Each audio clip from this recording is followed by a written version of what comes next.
or the west side of Florida, all the way up, man. The largest evacuation ever. Okay? And again, we're not hearing any stories about this, are we? And it's kind of strange. It's like, what's going on? It's like, how come no one's saying anything? I know there's got to be some damage there. Yeah. Right? I'm just saying, guys. But then we've got...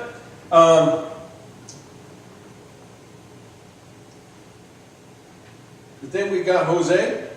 Jose wasn't really anything other than the fact that he actually was the longest hurricane that ever was recorded to be in motion. Over 2.5 weeks of being out there in the water.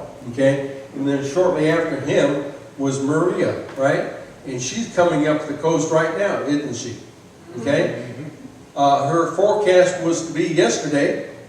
But evidently, we don't know everything about our forecasting, do we?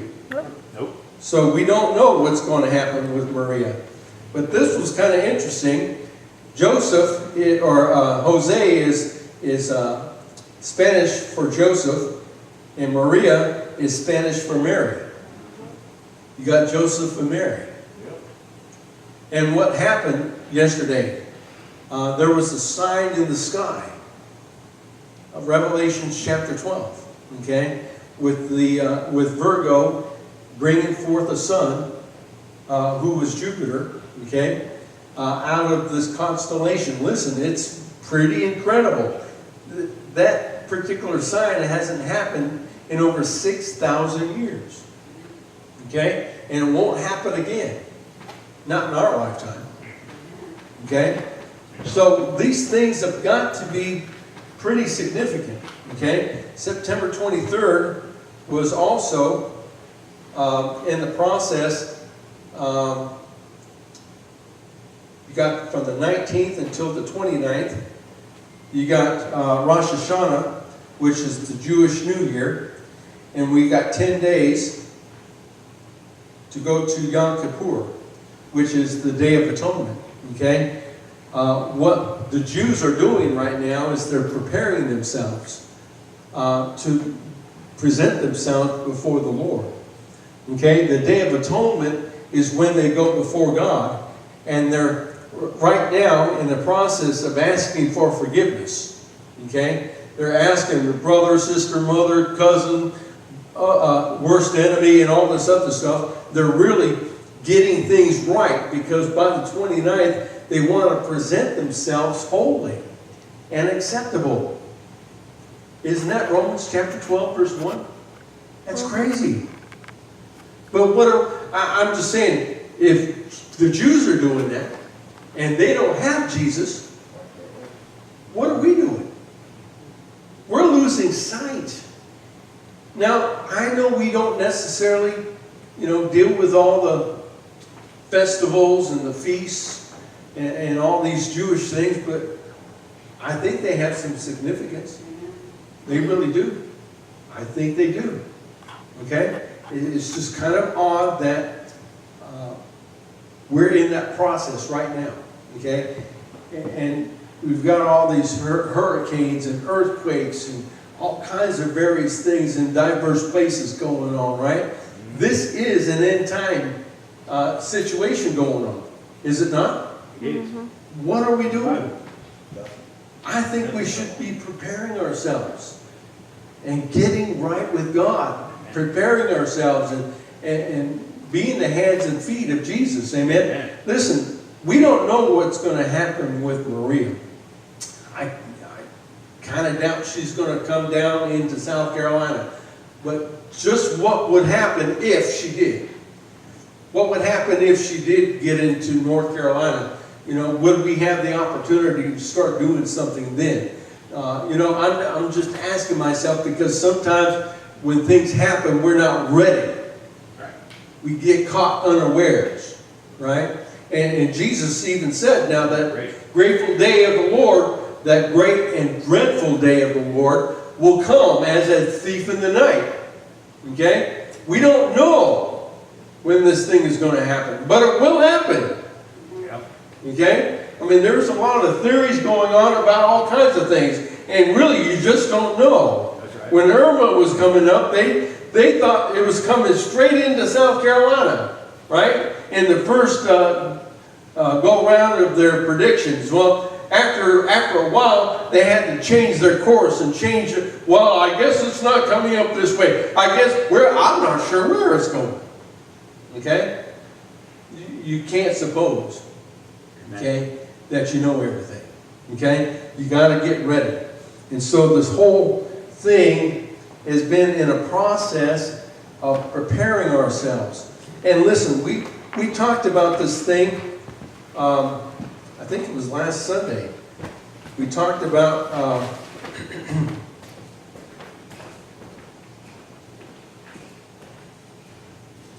where's it at, God?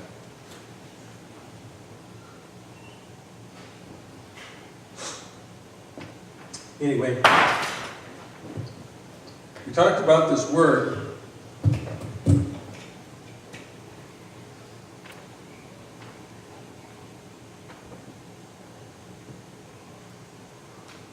Okay? You guys remember what this word meant? Ungodly. Ungodly, yeah. Disrespectful. Yeah.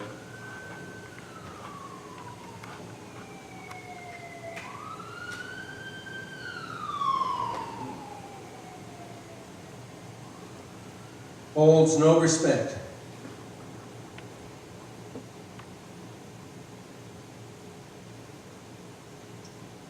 Holds nothing holy.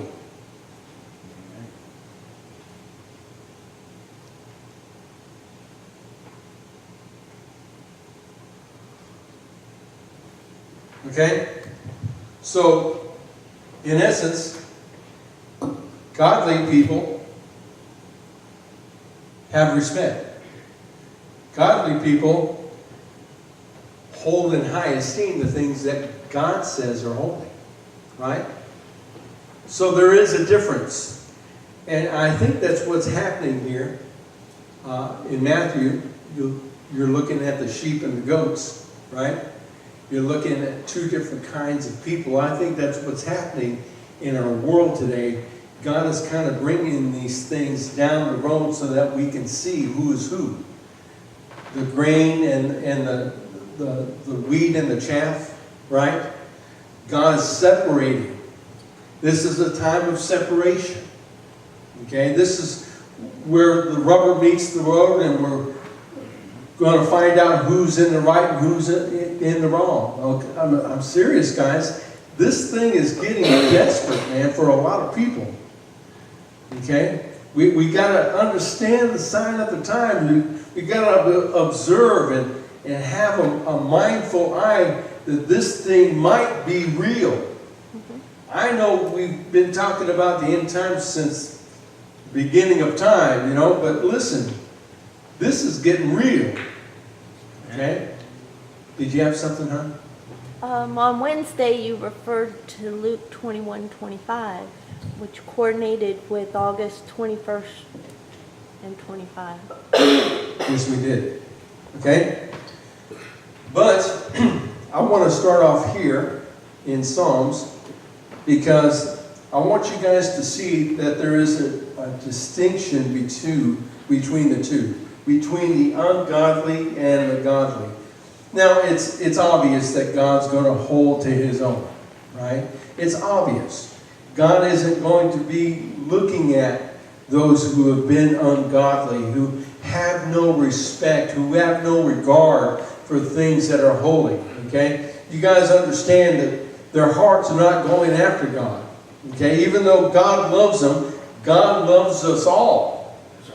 He does. But most of us don't love God. We don't hold what is holy. We don't hold to it, okay? We don't keep things in place. Look at what it says in Psalms chapter 4.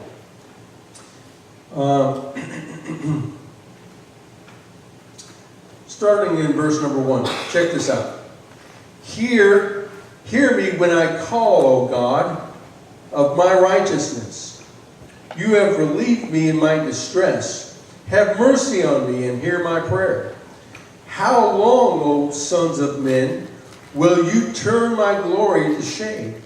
How long will you love worthlessness and seek falsehood? Okay, you know that the Lord has set apart for himself him who is godly.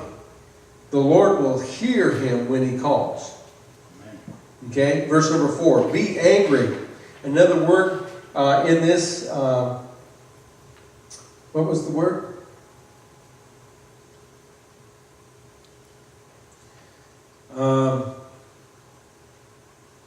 What does another Bible say? Any of you guys got another version? It says complain if you must, but don't lash out. Okay. This word is an interesting word in the Hebrew. It's not just being angry, it's being stirred up.